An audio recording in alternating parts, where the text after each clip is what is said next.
I'm Vanessa with Ellie and Mac, and today we're going to be making satin pants. I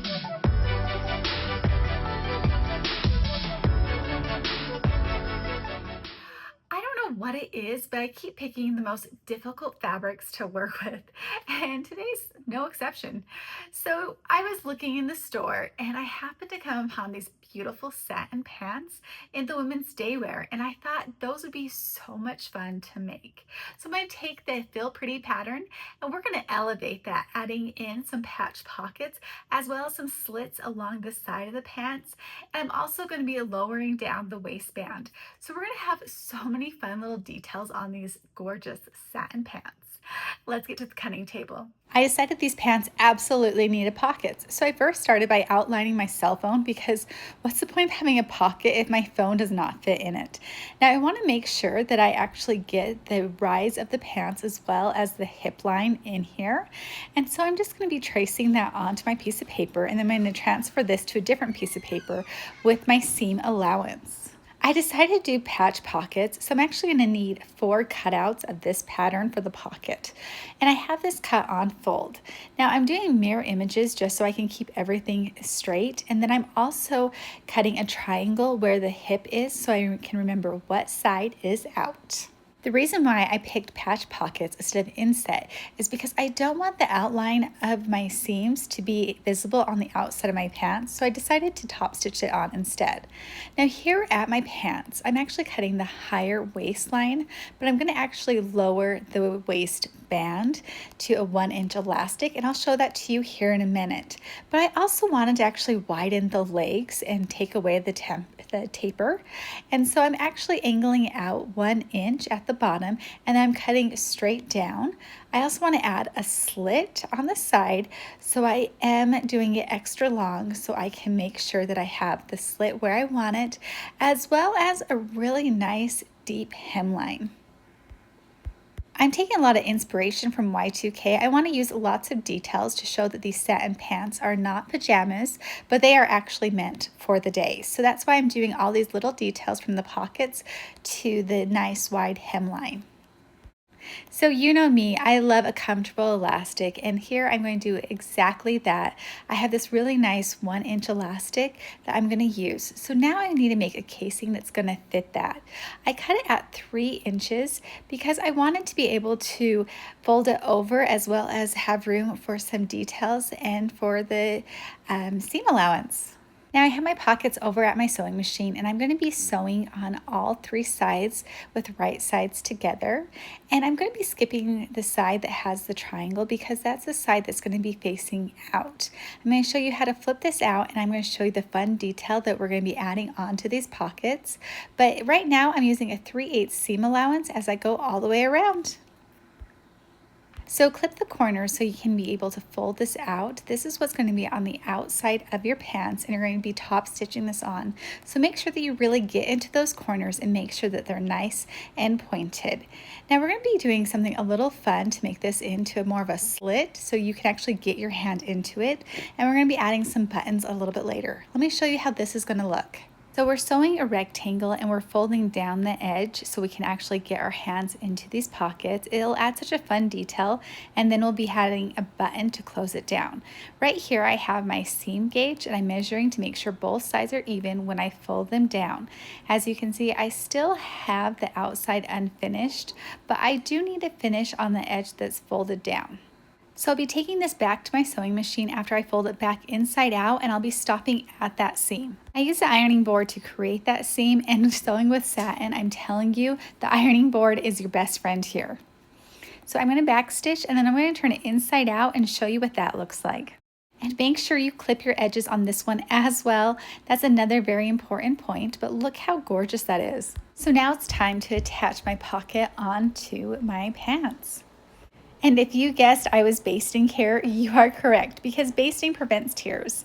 So here comes the scary part. We are top stitching the pocket on. And whether you're using this real cheap satin like I am or expensive satin, you don't want to add too many pins. So I only have 1 pin in here, but I do have it clipped all along the outside.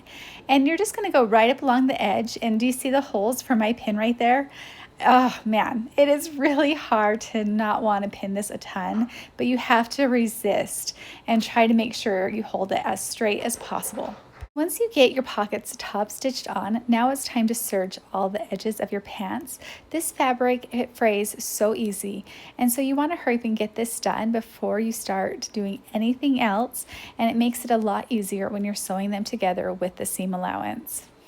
So turn your iron down to synthetic setting if you're using this type of satin, and then you're going to want to make sure that you iron the serge marks. Do you see all those bumps? You don't want to take that over to your sewing machine, so this is a perfect place to iron that.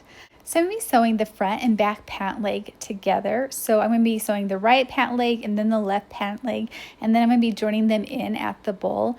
And the reason why I'm doing this is because I want to make sure that the bowl is very secure. First, I sewed the inside of my leg, and now I'm going to be clipping the outside part of my pant leg. But I'm also going to do a chalk mark at 10 inches up because this is where I want the slit to be starting. I'm sewing this. I'm starting at the 3/8 seam allowance, but as I'm getting closer to that stitch, I'm slowly grading it into a 1/2 inch seam allowance, so that way I can roll hem both of those edges and it will look so nicely finished. Here I have the right and left leg. I'm going to turn out one leg so it's right sides together and feed one leg into the other, and then I'm going to just sew around the bowl. Here you can see it's sewn together and even double stitched where those seams come together. Let me show you what it looks like on the outside. You can see how nicely those seams line up and they're nice and secure. Up next is to add the waistband. So I sewed my waistband together already and I serged the edges. Now I'm going to be clipping it all along the top of my pants, and I'm going to be making sure that I sew it around where the top of the pockets meet so they're nice and secure and can handle whatever I put in them. Who hates when their seams don't line up? Oh my goodness, it drives me crazy. So I always line up one side of my seams, and then I'm going to back stitch and sew it in place, and then I cut my threads, and then I go to the other side and start on those seams, and then I sew across. So I've already done this here, and as you can see, I'm sewing again on top of those stitches at the side. This will help you so much. Now this is also an elastic casing right here, so make sure that you leave an opening at the end. So I'm using a very soft elastic. The package said it was for dance wear, but this is such a comfortable elastic for me. I've had to have a handful of surgeries in my abdomen and I have a lot of scar tissue. So having soft elastics around my waistband is a way that I can make sure that my clothes fit comfortable. But I know that there's a lot of other reasons why people need soft elastics, so I am here for you. But I'm just going to bring this elastic around and I'm going to do a fit test. Once you get your elastic on comfortably, make sure that you sew it in a couple different directions, and then you're going to close the opening of your pants. Here's the fit test once I have it all closed. As you can see, my pants are really long, so I know I'm going to need to have about a 1.5 inch seam allowance on the hemline. And then I'm also seeing how I like the tie. I am going to top stitch this on. I love a good fit test. It gives you so much energy to finish the project, and this is no different. Plus, I'm excited to add all the finishing details. So here I'm roll hemming the opening for my slits on the side of my pants. So you're going to roll hem both sides of the slit, and then again you're going to come to the top of the slit and then sew across. I wanted to give my waistband some of the fun that the original pattern had, so I top stitched my elastic in at the top at a 1/2 inch. I made a shorter tie so I could just top stitch it on and add just a little bit more comfort around my waist instead of having it run all the way through. I then top stitched all the way around at a 1/4 inch seam allowance. So I want a giant hem here at 1.5 inches. So I did go ahead and I sewed my serge down, and then I used my seamed gauge and ironed in 1.5 seam allowance. Right here, I'm just sewing it all together. And this is going to be so much fun with those slits. It's going to cover the shoes perfectly. I am like so excited at this point for all the fun detail that I have added. We can't forget the funnest detail of all. I'm adding little buttons here, and I have to tell you, I took so much time sewing these pants because I kept going back looking at my buttons, trying to decide what to put on. But luckily, this is an easy thing that I can change out if I decide to change my mind.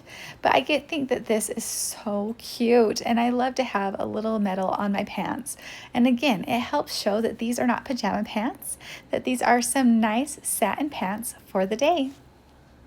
So the big question is, did I make satin pants fit for day wear?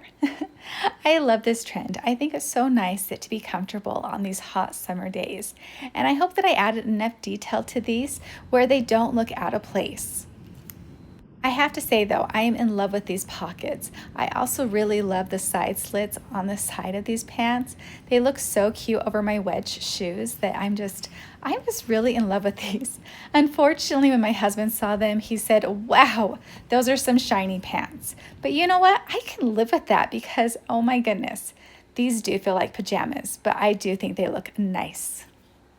I hope you enjoyed this sew. Please put in the comments any new trends that you would like me to tackle. A like and subscribe would be wonderful. Thank you so much for watching, and as always, have a wonderful day.